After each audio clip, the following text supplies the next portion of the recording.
Olá, seja bem-vinda, seja bem-vindo a mais um estudo do Livro dos Espíritos. Já vou colocar meu amigo Boanerges aqui. Boa noite. Olá, Boanerges, bem-vindo. Oi, Bruna. Como é que está? Tudo bem? Tudo bem e você? Tudo bem, graças a Deus. Olá, vocês que nos ouvem aí, que nos assistem, tá? Que participam junto com a gente desse estudo. É um prazer estar aqui com vocês.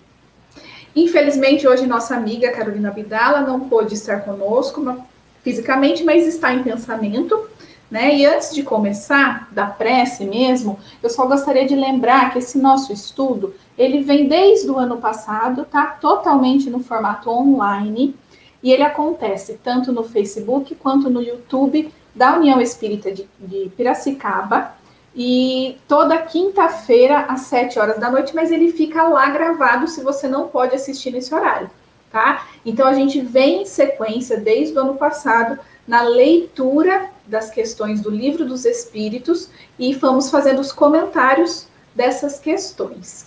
E como eu já falei, mas vou repetir, estamos em nome da União Espírita de Piracicaba e vamos iniciar com uma prece.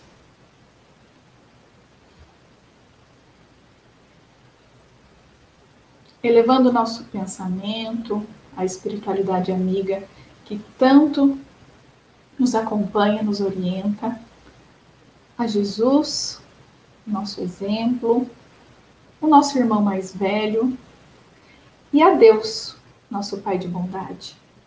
Nós agradecemos infinitamente por estar aqui hoje, pedimos as bênçãos nesse nosso estudo, pedimos orientação, amparo também. E como não, neste momento, vamos pedir a todos aqueles que estão sofrendo direta ou indiretamente em decorrência dessa pandemia. Neste momento, pedimos que todos sejam amparados de acordo com a vontade do nosso Deus, mas que o coração tranquilize, que a mente também possa levá-los a pensamentos positivos, vibrações elevadas, porque afinal nada está fora da vontade desse nosso Deus, que é de bondade, de amor e de misericórdia. E assim, comecemos nosso estudo. Que assim seja. Então, vamos lá, Boanerges. Vamos lá, Bruna.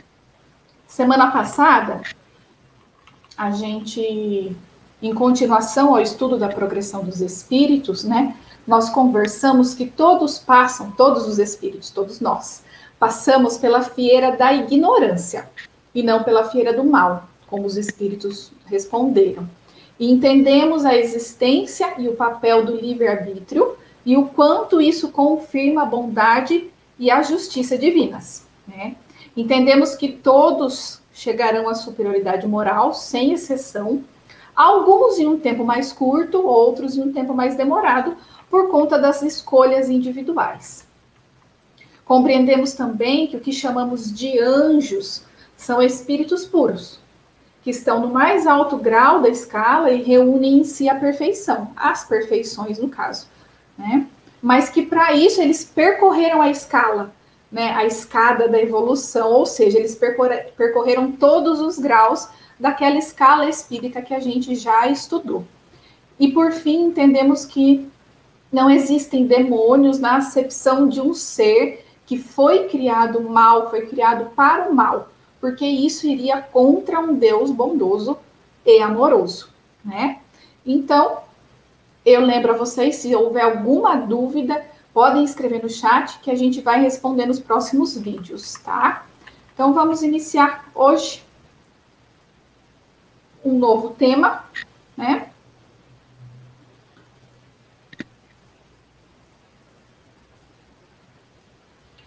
Então, vamos lá com um novo tema.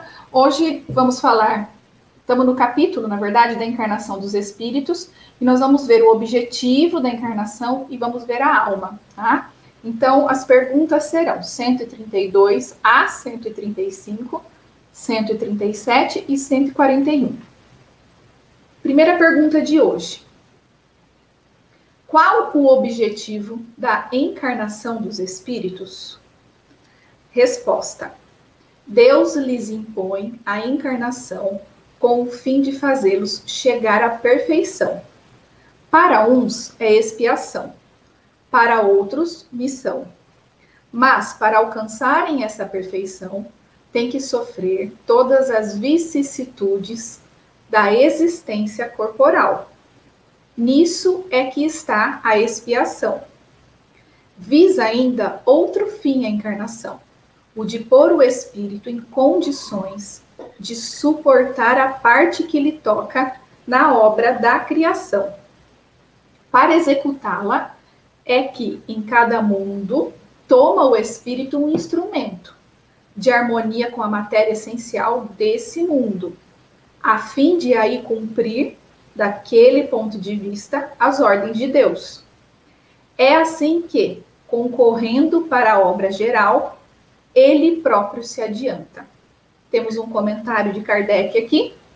As ações dos seres corpóreos é necessária a marcha do universo. Deus, porém, na sua sabedoria, quis que nessa mesma ação eles encontrassem um meio de progredir e de se aproximar dele. Deste modo, por uma admirável lei da providência, tudo se encadeia, tudo é solidário na natureza. Boanerges? Vamos lá. A gente, em todo esse período que nós desenvolvemos esse estudo, lá no comecinho, nós falamos muito sobre Deus, de acordo com a visão espírita, de acordo com aquilo que os espíritos nos ensinaram, Deus, inteligência suprema, causa primeira de todas as coisas. Nós falamos sobre os dois princípios gerais do universo, o princípio espiritual, o princípio material. Nós também estudamos os atributos de Deus, a escala espírita, como o Bruno mencionou agora, e estudamos como é que o espírito age sobre a matéria, como é que ele se manifesta. Nós estudamos sobre a evolução, e agora nós chegamos num ponto para justificar toda essa questão da evolução. Vamos ver como é que essa evolução se processa através dessa lei de Deus que é a encarnação. Nós aprendemos que para nós, o espírito para se manifestar, ele precisa da matéria. Ele utiliza a matéria na sua forma como fluido cósmico universal. Nós aprendemos que todos os materiais, tudo que existe é feito desse fluido ou desse princípio material. E agora, a gente vai fazer uma análise de como é que a razão de tudo isso, né, exatamente nesse estudo da encarnação. Vejamos, os espíritos têm ensinado que quando nós somos criados simples e ignorantes. Isso já há alguns dias que estamos falando desta forma, para que fique assim bem claro o caminho que cada um seguiu e por que uma pessoa é de uma forma e que outra é de outra forma, não é? E eles nos dizem que a encarnação tem um objetivo só. Um objetivo. Esse objetivo é nós alcançarmos a perfeição. Tá certo? Então, vejamos. Vamos analisar se a nossa vida está de acordo com esse processo. Se ele está de acordo com as leis de Deus. A gente pode alegar assim, mas eu não conheço as leis de Deus, tenho noções muito simples dela, mas a gente tem noção forte do que é o bem. Então, a gente tem noção forte do que é o bem, nós podemos muito bem saber se as nossas ações estão de acordo com as leis de Deus, se nós não estamos agindo contra essas leis, assumindo débito contra elas, e assim estamos realizando o nosso caminho para a perfeição, utilizando a experiência corporal, a passar pelas todas as experiências da vida. Nós, algumas semanas atrás, falamos que Deus nos oferece a oportunidade todos os dias e todos os instantes da nossa vida para que a gente aprenda, para que a gente se desenvolva. E agora, nós, analisando a questão da encarnação, verificamos essa realidade através desse princípio para a gente se desenvolver. Então, A gente, passando por todas as situações da vida, e que os espíritos citam como as vicissitudes, nós aprendemos, nós desenvolvemos nossos valores morais e desenvolvimento dos nossos valores intelectual. E nisso, para nós, muitas vezes, pode ser considerado como uma expiação, porque em função da forma como nós nos portamos diante da lei de Deus. Para uns, ela realmente é expiação, porque se comprometeram por demais com a lei e precisam agora passar por experiências para se realinhar com a lei de Deus. Então, isso é chamado pelos espíritos de expiação. Para outros, é uma missão. E qual que é essa missão? Participar do processo de construção universal. Nós estamos constantemente agindo, seja no bem, seja no mal, na contribuição do processo universal. Não que o bem se justifique por isso. Não, desculpem, não que o mal se justifique por isso. É que, agindo mal, nós estaremos podendo criar condições para que um irmão nosso se eduque e continue sua caminhada. Mas essa educação também, ela pode acontecer só com o bem. Então, o mal não é perdido, apesar de que quem o faz se compromete com a lei de Deus. Mas ele não é perdido, porque senão haveria um processo de injustiça no universo. Ele não é perdido porque, de alguma forma, alguém pode se beneficiar com isso. Tá certo? Então, mas mesmo na expiação, nós podemos considerar que há uma certa missão. Qual que é a missão? A missão é nós nos realinharmos à lei de Deus. Nós passamos por um processo de expiação e, ao mesmo tempo, nos realinhamos com a lei divina e voltamos ao caminho do bem, caminhando na direção do nosso Pai.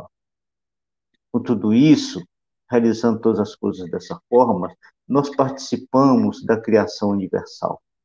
Porque a criação universal, ela não está restrita aos cristos e aos anjos. Não são eles que realizam tarefas que ajudam com que a gente participe da criação universal. Como é que a gente pode participar dessa criação? É muito simples. Se a gente analisarmos a nossa vida no dia a dia, imagina que você é mãe, ou que você é pai. A mãe educa, dá carinho, cuida, trata, faz todas as coisas. Quando ela não é provedora também. Quando só o pai é provedor, o pai traz os recursos materiais para casa, ajuda na criação desse filho, na educação dele. Isso é participar diretamente da criação universal. Veja só, será que a gente já pensou um dia que a gente fazendo isso, que a gente criando um filho adequadamente, educando, provendo a ele todos os recursos para que ele evolua, para que se ele desenvolva, para que ele adquira uma inteligência mais refinada, para que ele adquira valores morais de boa qualidade? Será que a gente já pensou algum dia que a ciência está contribuindo com o progresso universal? Pois é. Sabe por quê? Porque quando nós fazemos isso, nós estamos educando um filho de Deus. Porque antes dele ser nosso filho, ele é filho de nosso Pai. Então, agindo assim, todos nós estamos participando da construção geral do universo e assim nos aproximando de Deus. Bruna? Eu acho muito bonito que fica muito claro na resposta a essa pergunta, né? Que um dos objetivos da encarnação é de colocar o espírito em condições de cumprir a sua parte na obra, como você disse, né? Então, tem a questão educativa, né? A questão de expiação, enfim, quando nós cometemos algum equívoco, a gente tem que reparar, mas eu acho que quando a gente se apega a essa questão de que nós podemos ser participantes dessa obra de Deus, né? O filho é o maior exemplo, acho, do nosso dia a dia. Mas nós poderíamos passar a noite citando exemplos, não é, Cláudio? Sim. Tem os cientistas, por exemplo, que estão aqui e participam dessa criação de uma forma bem intensa, voltada para a ciência, mas que nos ajuda, o que seria de nós, olha a medicina, né? Sem os avanços da medicina. Então, tem várias questões. Pois não, Bonerges? Se nós analisarmos, todas as tarefas humanas fazem parte desse rol. Até o Sim, policial, mantendo a organização da sociedade, ele está contribuindo com o processo da construção com universal, certeza. mantendo a sociedade disciplinada. Então, todos Uhum. fazem isso, todos são úteis, todos participam. É que a gente nunca levou as nossas atividades nesse grau de responsabilidade, Sim, nesse grau de contribuição. E se a gente olhar para isso com clareza de pensamento e de sentimento, isso nos enche de sentimentos de alívio, né, e de alegria por saber que nós estamos participando. Então, toda vez que a gente tomar uma atitude, olhar e analisar, estou agindo na construção do universo, né? E quando eu digo que uhum, até quem está na expiação está fazendo, participando da criação, está, porque está se melhorando, está se resolvendo com a lei de Deus. Então ele também está tendo uma missão de participar da criação universal consigo mesmo. E quem sabe, nesse processo de expiação, também nos ajudando outras pessoas a se transformarem. com certeza. Nós vamos ver mais para frente, não vamos entrar muito nesse mérito, mas é um mal necessário, né? Ele faz parte e ele é importante para o nosso crescimento, tá? Mas isso são perguntas mais para frente. O que tem que ficar muito claro aqui é como o Boanerges muito bem pontuou. Cada atitude nossa pode contribuir para essa criação. Tá? Então, quando a gente toma consciência disso, né, e não só, a gente pode ver em todos os âmbitos, tá? No pessoal, na família, no profissional, como a gente estava citando aqui, no social. Então, já fica a ideia de que o nosso papel aqui é fundamental também para essa criação divina, tá? Para o nosso crescimento, para o crescimento geral, não é, Boanerges? Então, Exatamente. vamos continuar a leitura que a gente ainda vai falar um pouco mais de encarnação, no caso.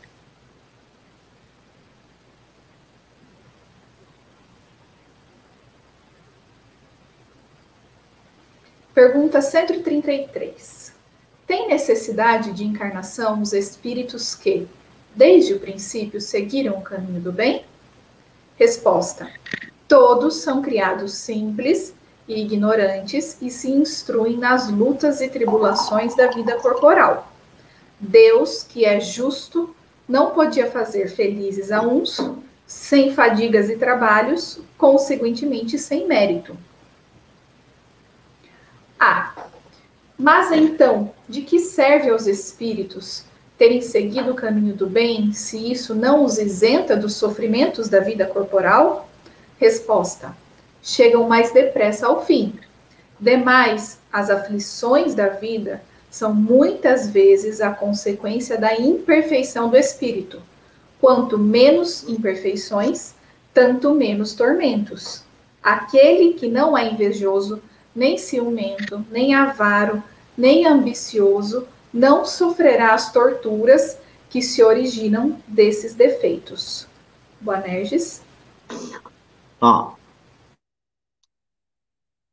vejamos só. A gente tem falado muito na criação do espírito simples e ignorante. Isso é fundamental. Isso é muito importante a gente não esquecer esse detalhe, porque ele abre um leque de raciocínios e de entendimento que nos facilita muito a vida. Veja só, simples e ignorante. Nós já tratamos dessa questão lá atrás. Não é pelo fato de que o espírito tenha adotado desde o princípio a seguir o caminho do bem, que ele, por isso, se veria livre é, da necessidade de reencarnar. Porque essa própria atitude dele de querer participar do caminho do bem, de optar por esse caminho e não optar pelo caminho do mal, essa própria característica dele torna-se necessário aperfeiçoá-la. E como é que ele vai aperfeiçoá-la? Ele vai aperfeiçoá-la é, reencarnando, vivendo a vida, vivendo as necessidades, a necessidade do trabalho, a necessidade do confronto com o outro irmão, no confronto no bom sentido, do debate, do discurso, da conversa, do diálogo, do aprendizado. Ele necessita desenvolver também a sua inteligência, então ele precisa reencarnar para ir treinando essas situações, essa necessidade, tanto dos valores do bem que ele está adquirindo, que precisa aperfeiçoar, quanto os valores da inteligência que precisam também ser aperfeiçoados. Então, se ele adquirir o caminho do bem, ele mais rapidamente vai alcançar os postos mais elevados, porque ele não tem que fazer a trajetória daquele que optou pelo caminho do mal. Aquela trajetória de rebeldia, de práticas que contrariam as leis de Deus, que ferem os outros irmãos, os outros filhos de Deus. Como não se pratica isso, você não precisa corrigir, você não precisa passar pelo tempo na tua existência corporal corrigindo essas coisas, e sim só aprendendo, porque você não se comprometeu com a lei de Deus.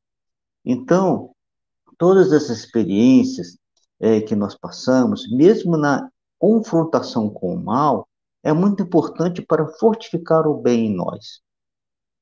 Porque se de repente alguém se apresenta com uma ação má diante de nós e nós temos tendência pelo bem, se nós formos fortes o suficiente, nós vamos dizer não. Não vamos seguir o caminho do mal. Mas se não tivermos uma convicção forte, firme, nós podemos fraquejar e aí seguir o caminho do mal. Veja como é uma dualidade importantíssima para a gente compreender. Mas não quer dizer que o mal seja necessário. Ele, quando existe, ele ajuda o bem a progredir. Mas não é necessário, obrigatoriamente, que ele exista. Então, nas experiências do corpo, a gente, passando por todas essas ações, como eu comentei agora, a gente mais depressa caminha.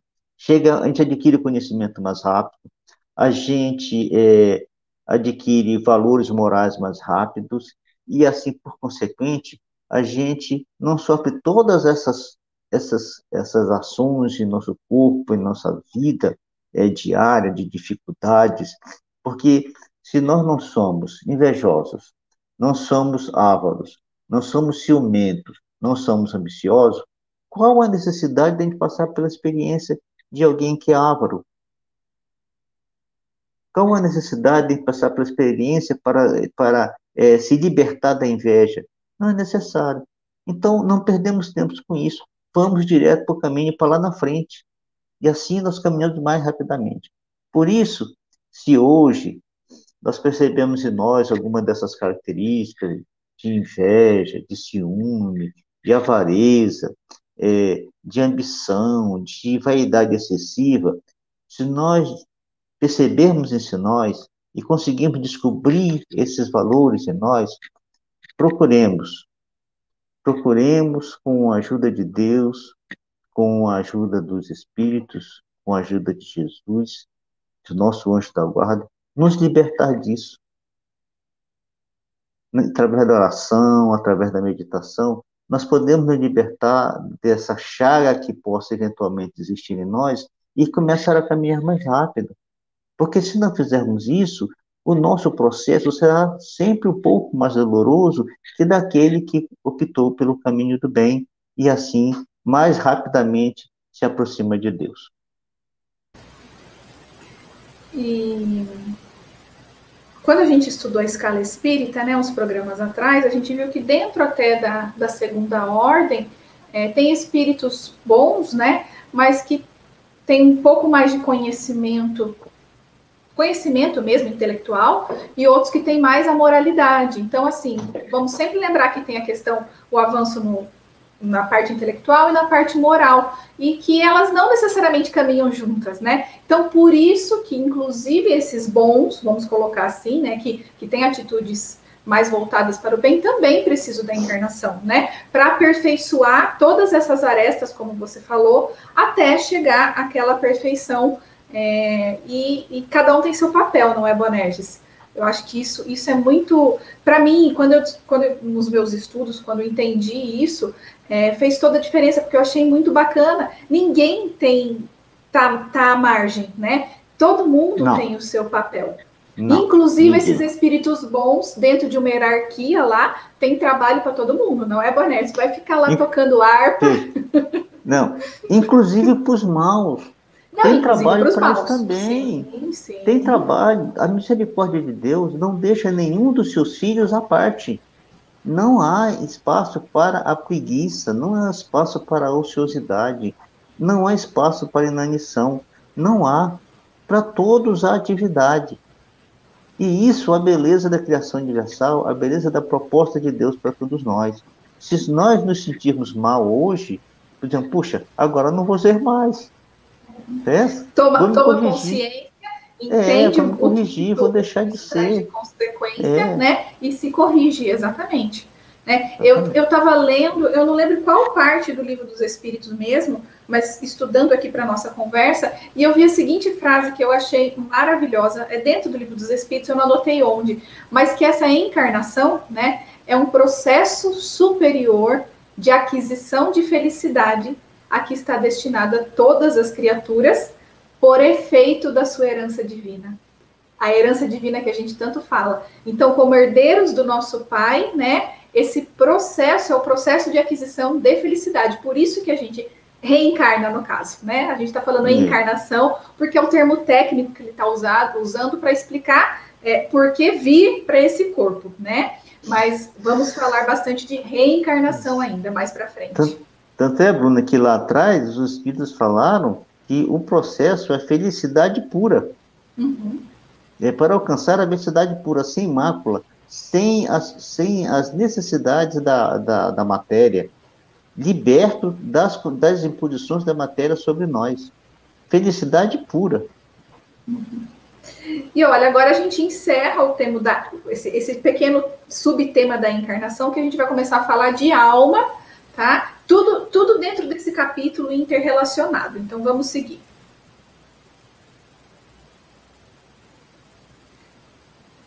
Então, alma, pergunta 134. Que é a alma? Resposta: um espírito encarnado. Pergunta A. Que era a alma antes de se unir ao corpo? Espírito. B. As almas e os espíritos são, portanto, idênticos, a mesma coisa? Resposta: sim. As almas não são senão os espíritos. Antes de se unir ao corpo, a alma é um dos seres inteligentes que povoam o mundo invisível, os quais temporariamente revestem um invólucro carnal para se purificarem e esclarecerem. Boanerges? Ó, essa resposta dos espíritos a Kardec, ela tem uma função primordial, primeiro para a gente conseguir entender o que é alma, o que é espírito, porque em muitas culturas as pessoas acham que alma é uma coisa, espírito é outra coisa, né?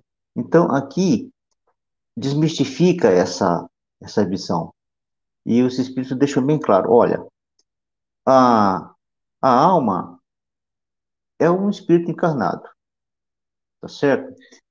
E, e o espírito encarnado é a alma. Ou seja, quando o espírito está encarnado, está num corpo físico, vivendo a vida de homem, ele é alma, ele é a alma do homem. Quando o corpo do homem deixa de existir, ou seja, morre, a alma retorna à definição de espírito. Não que tenha mudado, que tenha deixado de ser espírito, continua sendo espírito. A gente pode dizer assim, mas é errado falar alma por espírito? Não, não é. Mas não convém. Porque quando você fala alma, a gente pensa num ser humano. Quando a gente pensa espírito, a gente pensa no, no espírito sem corpo físico, sem o corpo do homem. Então, usamos essas duas coisas para distinguir claramente uma coisa e outra, mas que, no entanto, é a mesma coisa, que só que muda o estado encarnado e o estado desencarnado. No estado encarnado, o espírito é chamado de alma. No estado desencarnado, o espírito é chamado de espírito. Vamos continuar para a gente daí conversar um pouco mais, porque tem mais perguntas ainda. Pergunta 135. Há no homem alguma outra coisa além da alma e do corpo? Resposta: ao laço que liga a alma ao corpo. Pergunta A. De que natureza é esse laço? Resposta: semimaterial, isto é, de natureza intermédia entre o espírito e o corpo. É preciso que seja assim para que os dois possam comunicar-se um com o outro. Por meio desse laço é que o espírito atua sobre a matéria e reciprocamente. Aí temos um comentário de Kardec. O homem é, portanto, formado de três partes essenciais. A primeira, o corpo ou ser material, análogo ao dos animais e animado pelo mesmo princípio vital. A segunda parte, a alma, espírito encarnado, que tem no corpo a sua habitação. E a terceira parte, o princípio intermediário ou perispírito, substância semimaterial que serve de primeiro envoltório ao espírito e liga a alma ao corpo. Tal num fruto, o germe, o perisperma e a casca. Boanerges. Corpo da alma. Voltamos à questão do princípio material universal, né? E o elemento que o espírito usa para se manifestar.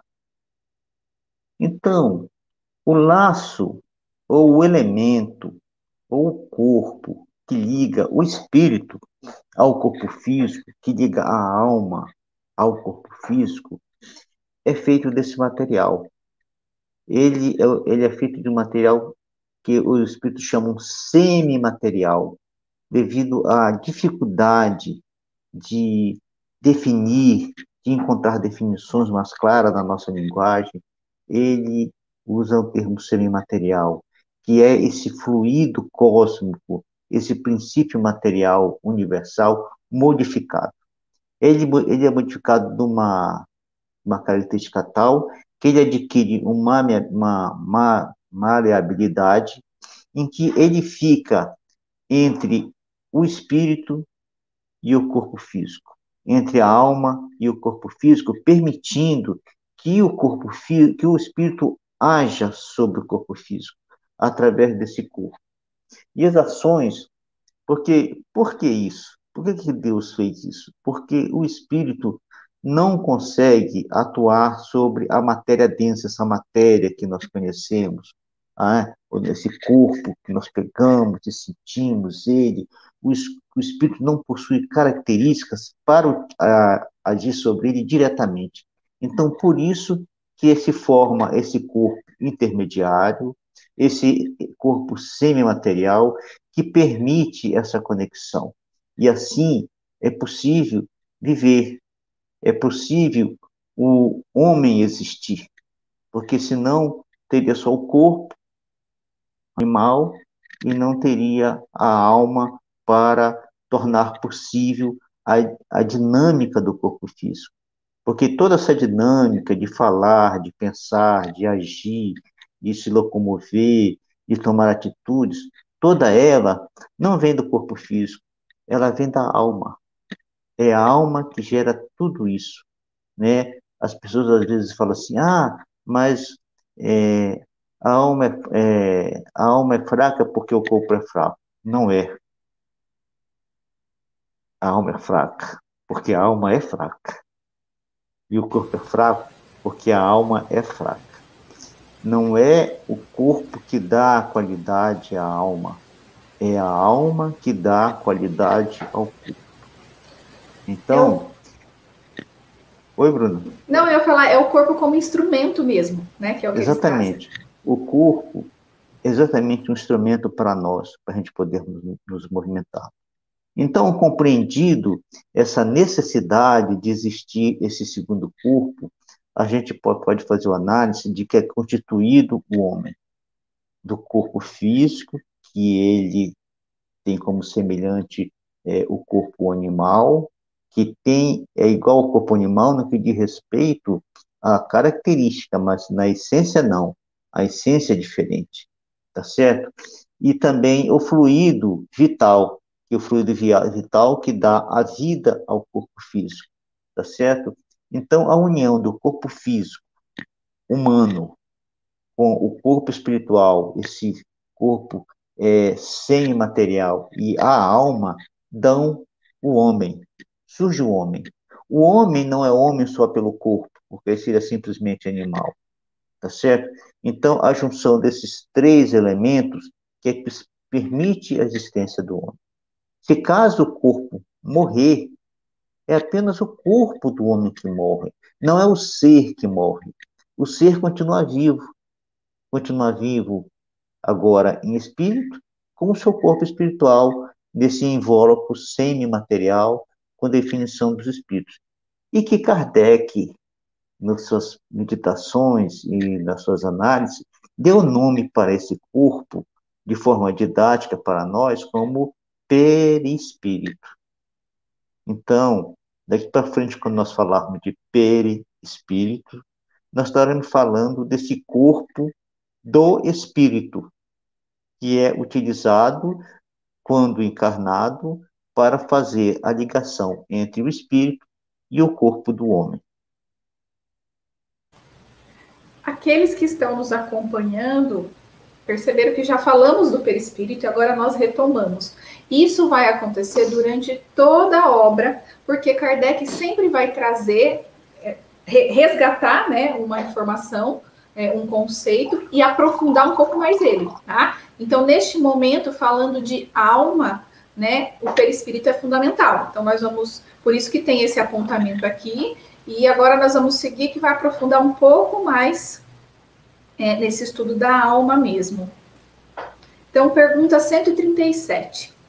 Um espírito pode encarnar a um tempo em dois corpos diferentes? Não. O espírito é indivisível e não pode animar simultaneamente dois seres distintos. Aqui tem um apontamento para ver o livro dos médiuns, capítulo 7, que trata da bicorporidade e da transfiguração. Nós não vamos entrar no mérito da bicorporidade, da transfiguração. O Boanerges vai fazer alguns comentários. Eu trouxe apenas dois pequenos trechos que complementam o nosso estudo do espírito aqui, desse capítulo, mas fica desde já, tá? Nossa orientação, aqueles que quiserem, para ler esse capítulo, porque ele é muito rico de exemplos, tá? Então, esse primeiro trecho aqui, vamos começar aqui, ó. Assentam ambos no princípio de que tudo que ficou dito das propriedades do perispírito após a morte se aplica ao perispírito dos vivos. Sabemos que durante o sono o espírito readquire parte da sua liberdade, isto é, isola-se do corpo, e é nesse estado que em muitas ocasiões se tem ensejo de observá-lo. Mas o espírito, quer o homem esteja vivo, quer morto, traz sempre o envoltório semimaterial, que pelas mesmas causas que já tratamos, pode tornar-se visível e tangível. Aí a gente trouxe mais um trecho aqui no 118, tá? E eu queria começar aqui, ó. Por meio dessa comunicação, mais pro finzinho mesmo, por meio dessa comunicação entre o espírito e o corpo, é que aquele recebe aviso, qualquer que seja a distância que se ache do segundo, da necessidade de que este possa experimentar da sua presença, caso em que volta ao seu invólucro com a rapidez do relâmpago. Daí resulta que o corpo não pode morrer durante a ausência do espírito, e que não pode acontecer que este, ao regressar, encontre fechada a porta. Então, só para complementar o nosso estudo, Boanerges, é com você. Bom, vamos lá. O espírito, com E, Bruna, como você costuma ressaltar, o espírito com E, ele é um ser, um indivíduo. Se ele é um ser e é um indivíduo, não se divide. Ele está sempre no lugar, no mesmo lugar. Ou seja, se ele está agora aqui, ele está completamente aqui. Se ele está em outro lugar, ele está completamente no outro lugar. Se está encarnado, essa alma, ela está encarnada está vivendo a vida deste corpo, não tem como ele viver a vida de outro corpo, tá certo? Então, não é possível essa, essa, essa condição em que o espírito viva em dois corpos ao mesmo tempo. Mas, como Kardec trouxe a citação do Livro dos Médiuns, existem alguns fenômenos mediúnicos, veja, não é fenômeno de corpo físico, em que o espírito está em dois lugares ao mesmo tempo. É fenômeno mediúnico. Nós temos, por exemplo, e é conhecido pelos cristãos, a transfiguração de Jesus. Quando Jesus se transfigurou em Moisés e em Isaías, era Jesus que passou pelas transfigurações, era o Cristo. Não era ele sendo Jesus, sendo Moisés, nem era sendo Isaías. Era o Cristo transfigurando, mudando a sua forma devido ao contato que ele estava tendo naquele momento com esses espíritos, então ele passou por esse processo de transfiguração. Tá certo? E no caso da bicorporidade, existem certos fenômenos mediúnicos em que o espírito, a alma, afasta-se do corpo momentaneamente e manifesta-se em outro lugar, num processo de manifestação visível, que a gente pode estudar isso detalhadamente no Livro dos Espíritos, não é objeto do nosso estudo atual, mas ele é possível de acontecer, mas em atividade mediúnica, não em atividade normal do corpo, tá certo? Então, nessas duas situações é possível. Mas o ser encarnado, homem, mulher, o ser humano, ele é um só. Ele não é dois. Não é possível essa existência de Deus, de dois. Então, vejamos, por exemplo, até na leitura que a Bruna falou, que o espírito e o homem não morre quando o espírito está ausente em uma atividade qualquer, como, por exemplo, no sono. Se você sonhar que está morrendo, não acredite, porque você não está morrendo. É necessário que o espírito retorne ao corpo, para que a partir daí, esse processo, se houver um desencarne, o desencarne aconteça. Então, o processo do sono é um processo semelhante ao que nós estamos falando, só que não há a bicorporeidade. O corpo está aqui, o espírito está lá, mas continua ligado. Eu vou aprofundar um pouquinho uma questão do perispírito que tem a ver com o processo reencarnatório, tá? Só para a gente entender essa questão de não indivisibilidade, né? De não dividir.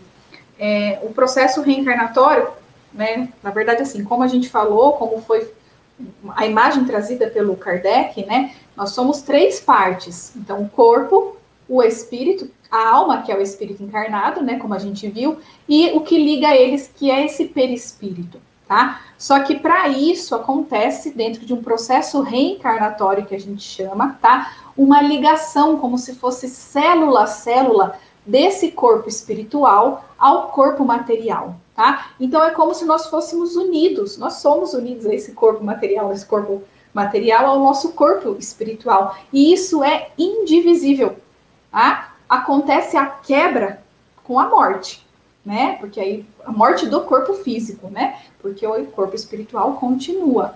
Tá? Então é por conta dessa ligação que eu costumo falar célula a célula para a gente fazer uma imagem de que é uma ligação muito profunda, tá? Então não dá para a gente habitar dois corpos ao mesmo tempo. É isso que essa questão veio trazer e trouxe o fenômeno da transfiguração e os fenômenos, né? E da bicorporidade para entendê-los como fenômenos e não como divisão da alma, tá? Por isso que isso veio aqui de forma muito brilhante. Kardec sempre faz essas ligações, né? Muito importantes. Diga, Bonerges.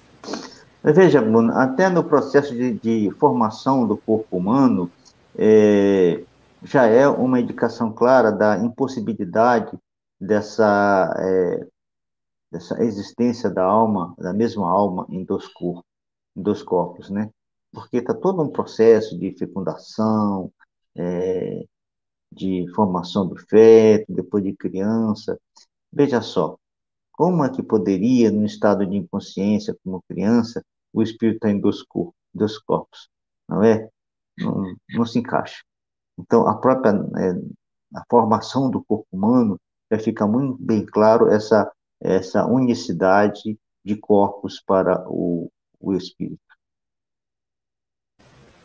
Vamos ler a última pergunta de hoje. Eu só queria, antes de ler, falar que a gente vai pular da pergunta 137 a 141 por uma escolha aqui nossa didática, tá? Mas leiam que vocês vão entender que as perguntas que estão no meio, elas são perguntas mais filosóficas do ponto de vista que vem os questionamentos sobre por que chamar, por que algumas culturas fazem essa referência à alma e não aquela, e os espíritos simplesmente falam que é uma questão de semântica que a gente tem que se entender, né, Boanerges? Então, por isso que a gente... Entendam-se na linguagem de vocês. Isso, por isso que a gente não está trazendo, porque a gente está trazendo as questões mais técnicas hoje, tá? Mas leiam na sequência que elas vão fazer todo sentido. Então, agora nós vamos para 141.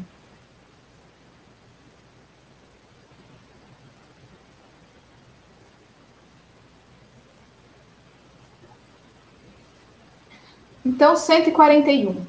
Há alguma coisa de verdadeiro na opinião dos que pretendem que a alma seja exterior ao corpo e o circunvolve?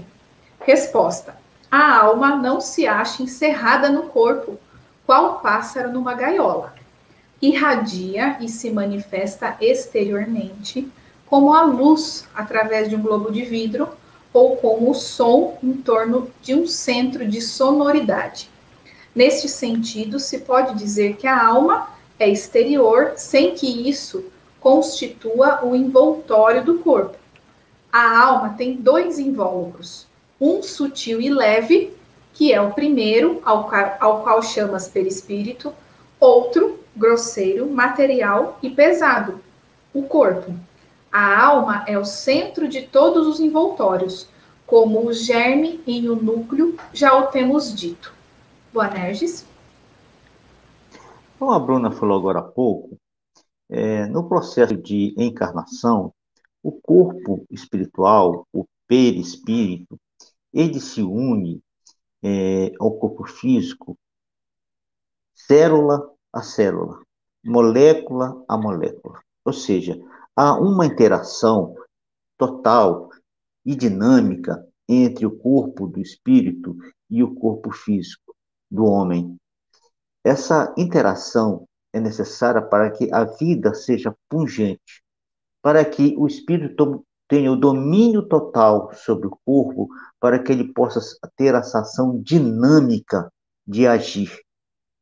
Senão, esse dinamismo não seria possível. Mas essa presença do corpo, do espírito no corpo, e essa conexão célula a célula, molécula a molécula, não quer dizer que o espírito está segregado ao corpo, que ele está preso ao corpo, que ele está da pele para dentro do corpo. Não é isso. É uma inter-relação em que o espírito envolve todo o corpo, ele penetra o corpo e além do corpo, porque ele não se limita ao corpo, ele não fica limitado ao corpo. O que o corpo limita é a capacidade de ação do espírito, porque o corpo possui limites físicos. Então, não é possível o corpo agir como se fosse um espírito.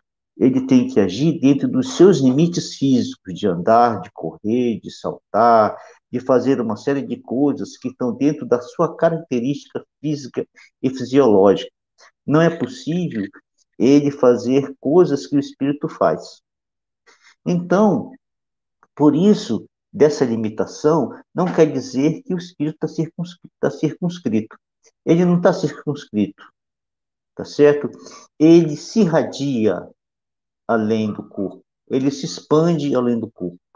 Nos casos dos médios que possuem algumas características de percepção em torno de si, que tem uma sensibilidade em que ele percebe certas situações, é exatamente nessa situação que há uma expansão do espírito, junto com o perispírito, ele percebe as coisas em torno de si. Isso é uma demonstração muito clara de que o corpo, não, que o espírito não está limitado ao corpo. E não teria porquê, porque sendo o espírito imaterial, não teria como o espírito limitar, desculpa, o corpo limitar o espírito, porque ele é imaterial, ele está além do corpo, muito além. Então, essa limitação que existe é apenas em função do limite que o corpo tem. O corpo físico tem seus limites. Esses limites que o homem tem para agir, não que o espírito tem para agir. Mas em pensamento, a gente atinge muito longe, não é, Bonerges? Exatamente. Coração. Eu gosto do exemplo do forno, o calor do forno, né, para entender essa questão da irradiação, da questão que nós emanamos energia, né? O forno está ali, circunscrito ali, né, dentro do fogão, vamos colocar assim, dentro do próprio forno. Mas se você ligar, passar perto dele, você vai sentir o calor, né? É isso que é a irradiação. Então, o nosso espírito irradia, né? Nosso espírito atinge por pensamento, enfim, por a gente vai entender isso mais para frente, vamos conversar. Mas pensamentos, sentimentos, sim, né? Tudo, sentimentos, a gente percebe as pessoas que estão com bom sentimento, quando se aproxima da gente, a gente percebe aquele halo gostoso e saudável. Quando a pessoa está irritada, brava, a gente sente aquele mal-estar. Né? Como? Um buraco negro sugando energia, tem gente que. A gente sente aquele mal-estar, aquela coisa. Então, isso é a demonstração da irradiação do espírito, né? Da sua expansão. E acho que o assunto hoje era esse, tá? Na verdade, esse assunto continua. Semana que vem ainda a gente vai falar da alma, tem algumas perguntas. E também nós vamos ver sobre o materialismo na sequência da leitura, tá bom? Então, me despeço por aqui. Bonerges, você faz a prece final pra gente? Faço sim. Então tá.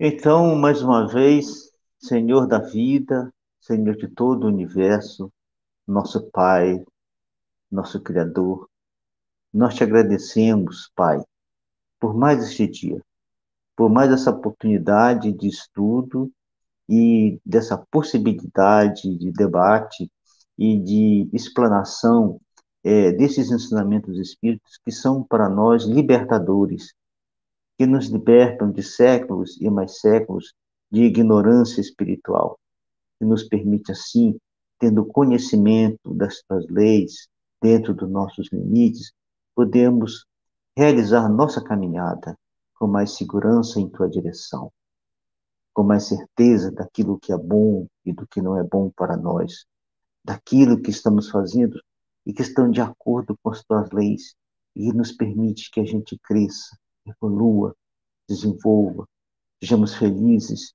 tenhamos uma vida física mais suave, mais fácil e mais bela, sem tantas tormentas, sem tantas dores, sem tantas lutas, sem tantas angústias. Obrigado, Pai, por esse ensinamento. E se nós, no passado, nos equivocamos diante de tua lei, nos comprometemos com ela, agora, com essas informações, com esses ensinamentos, temos outras possibilidades, Senhor, para a nossa própria vida e para a vida daqueles que amamos. Por isso, Senhor, de toda a vida, muito obrigado.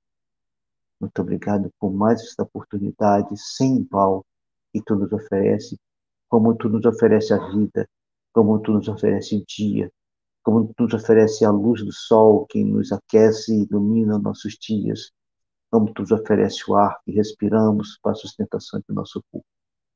Muito obrigado, Pai. Muito obrigado. E que nós sejamos capazes de sentir sempre entre nós o teu amor e a tua paz. Que assim seja. Que assim seja. Até mais, Bonerges. Até semana que vem a todos. Até logo a todos.